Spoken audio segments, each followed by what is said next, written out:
Hello everyone! Today I'm going to show you how to draw texture on some watercolor clip art. As you can see, this hat is very textured and so is this cannelé, and we'll go over how to draw them.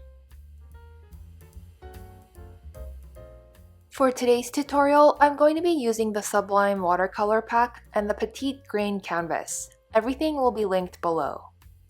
As you can see, I've colored the first layer of this hat, and I'll just quickly show you how I've done this.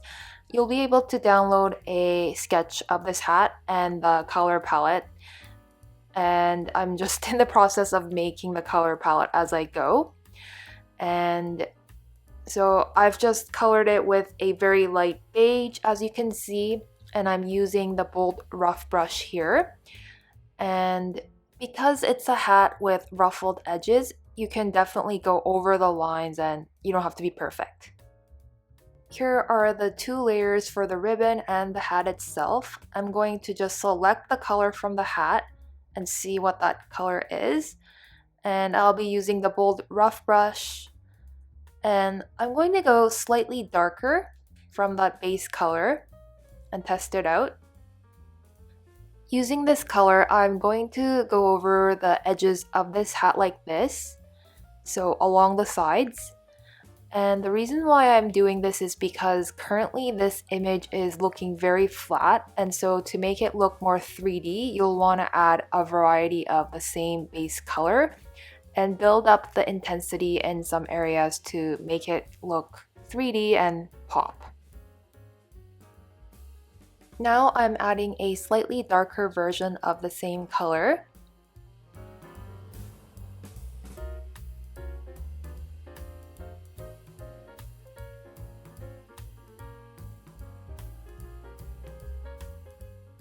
And once you're done, you're going to take the basic blender and blend this all out. When you're blending, you'll want to go with the flow of the sketch, so you don't want to blend up and down here. As you can see, you'll want to blend with the gradient.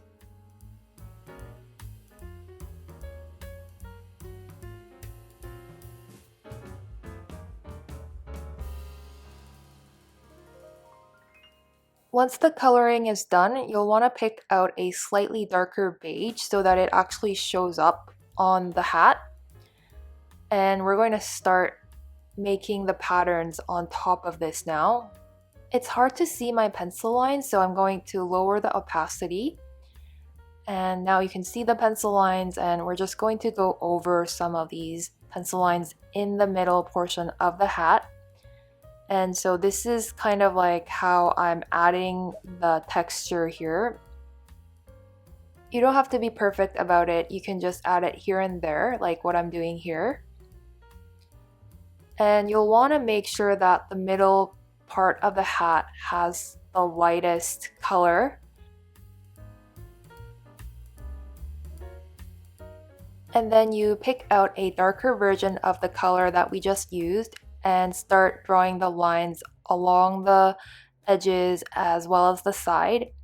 The reason why there's this color difference is because the edges of this hat, we're going to make them a little bit darker just so that we can make this image look a bit more 3D and make it pop.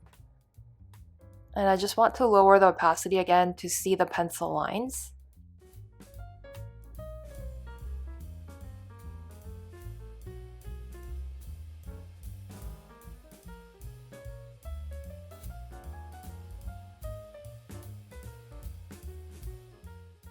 Now for the actual edges, I'm using a light brown here, and for the strokes here, you'll want to make it slightly thicker like this.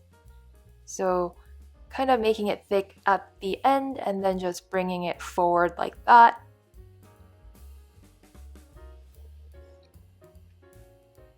You can do this with a bread as well, I think, if you're drawing a bread. Here I'm using a different shade of brown, and you can choose different colors if you like. Also, I forgot to mention that I'm using the watery rough edge brush here. Let's not forget the rim of the hat.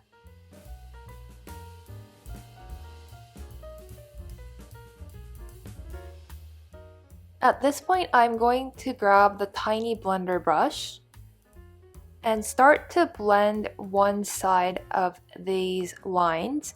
So I'm only blending the inner side of the line. This is because I want to keep the hard edge effect. With real watercolor, you'll see hard edges like this, so you'll want to mimic that by using a blender on the inner side of the painting. The tiny blender is really useful for small areas like this.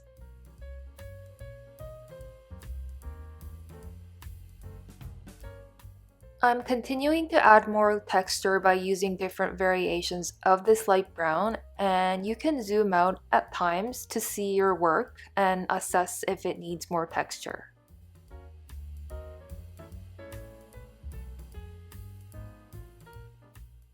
The hat looks pretty good at this moment, so I'm going to move on to the ribbon. Let's make a new layer on top of the ribbon layer and pick out this light blue.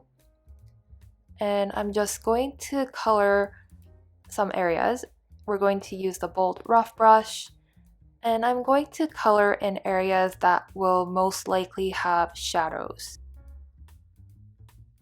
For coloring exercises like this, it's best if you work with a photo first because it clearly shows you which areas of that object has darker colors. So it might be easier that way, but in this case, we're just guessing because we are just drawing an image and we'll just have to do our best. So the fold underneath this ribbon here is definitely going to be darker. And I'm also going to color some of these areas here just to make the ribbon look more 3D. As I always say, adding different variations of the same color will make the object look a lot more 3D and realistic. So after the coloring is done, I'm going to use this darker blue here and add it in different areas again. And now I'm just going to use the basic blender to blend out all of these strokes and to make this look more smooth and realistic. For corners and folds, you'll want to use a darker blue like this.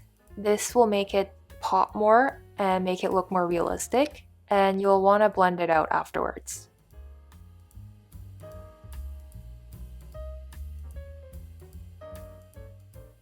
Now I'm going to merge the ribbon layers together, and what we're going to do is now make a new layer on top and make that a clipping mask and use one of the stamps.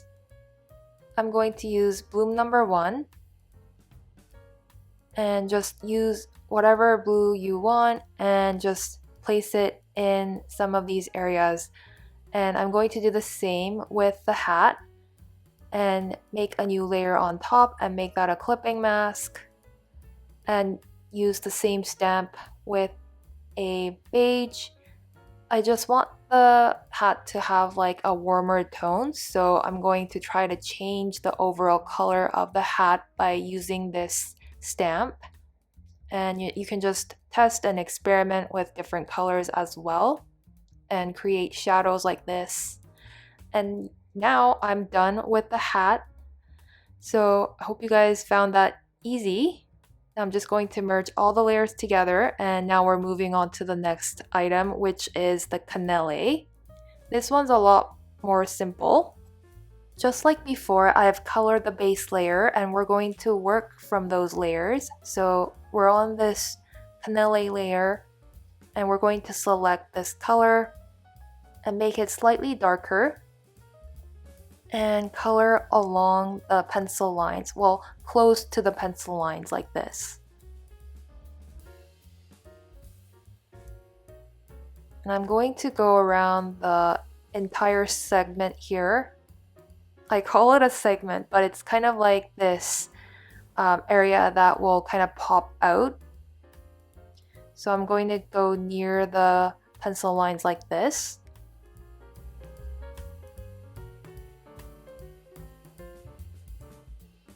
And I'm going to color just 2 of these segments so that you'll be able to see what I'm doing, but you can repeat the same method for the other segments. It'll be pretty easy.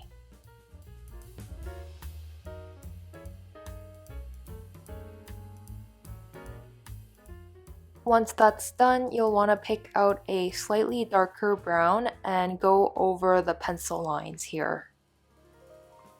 I'm just drawing directly on top of them. Next, we can blend it out using the basic blender. This is like the fun part.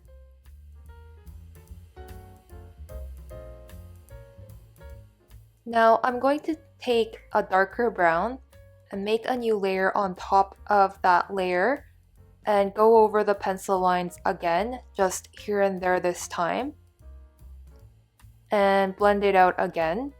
And this time I'm using the tiny blender because this works well with lines, and I'm blending both sides of this line.